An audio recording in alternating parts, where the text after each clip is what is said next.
A local home builder sent me this picture of a new home that he wants me to work up just a simple shrub landscape design for this. So let's see what we can do. Now these flower beds are gonna get quite a lot of sun. So he wants things that are gonna be able to withstand the heat and that are gonna be fairly low maintenance for the clients. So I always like to start these sessions by just walking around and taking inventory of what we have in stock and what I think would work. And then I go to the drawing board and actually start sketching this out.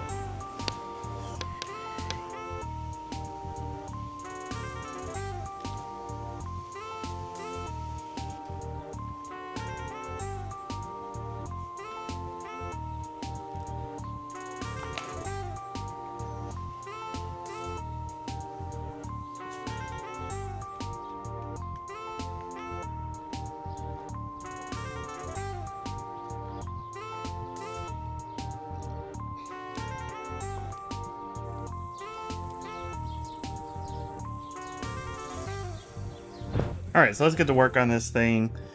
Now this house has kind of a interesting long sidewall right here. We're gonna have to do something to make that look better. We've got a large space over here.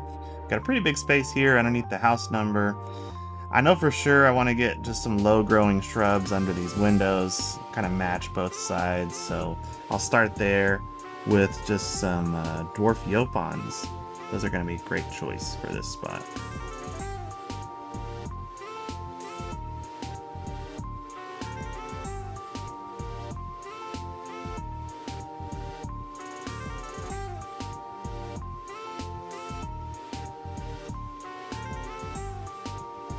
Now there's a bunch of different ways you can do landscape designs. You can use your phone, you can use SketchUp on your phone or markup on your phone.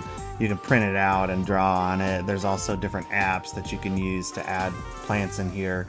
I kind of like doing this where you just print it out and draw on it, and it works pretty well.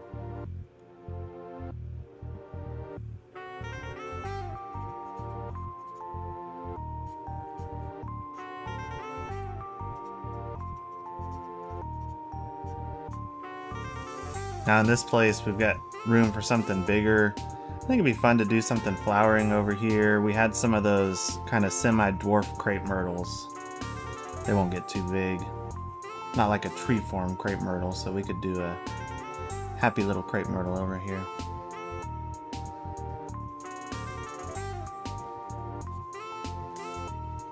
I'll have to go pick the specific variety. One that stays, you know, 6 feet or less. Now on this wall, I've got a couple of different thoughts. We could just do something bigger right in the center, or we could kind of line up, you know, 3 or 5 shrubs in a row here.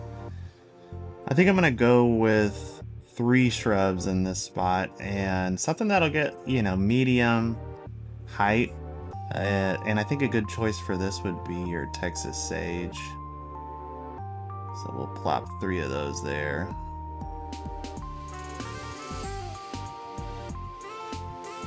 Probably go with like a Desperado Texas sage, which is one that only gets 5 to 6 feet tall rather than the old school Texas sage that can get 8 or 9 feet tall. Then we just got, you know, a spot here where we can put something and some open space there. These Echinacea look really good, so I'm gonna find a place for these towards the front in that landscape. All right, so to round this up, I think I'm gonna drop an Abelia here, and then probably 3 of them on this side. All right, so to round this out, I'm gonna do an Abelia over here, and then I'm gonna pop 2 more of them kind of in front of these sage, like so. And then I think we'll just find a few perennials to put in over here. So like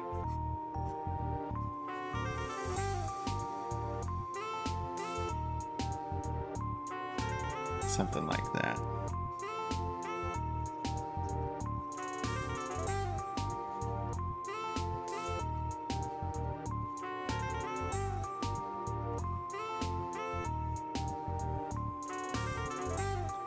Those Echinacea will look good here.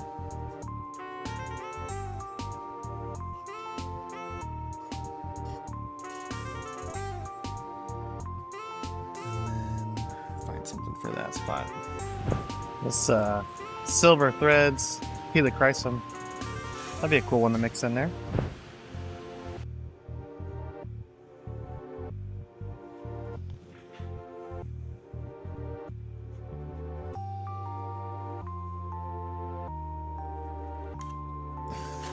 Now we'll just gather up these plants and get them delivered over to his house. All right, so let's gather up these plants. I grabbed the perennials that'll go here and there.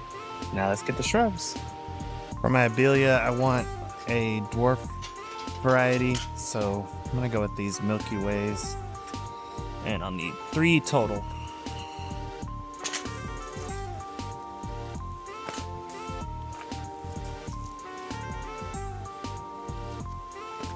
And then I think I can fit the crepe myrtle right there. I went with the enduring red crepe myrtle. Alright, that's 1 cart.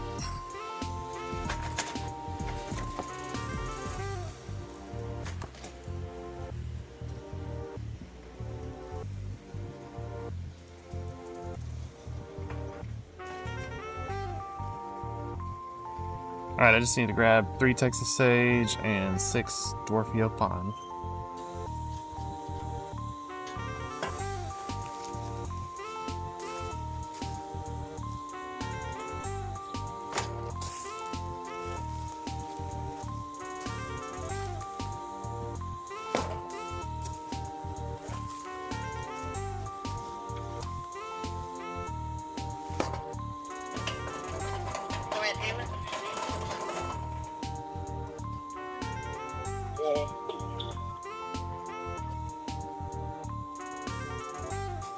These are Silver Dream Texas sage.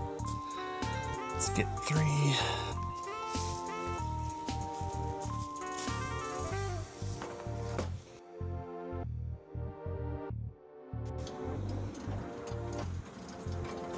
Alright, so that's it. We got them all gathered up, and these are gonna get shipped over to the builder. He's gonna put them out, and his guys are gonna put them in, so easy as that.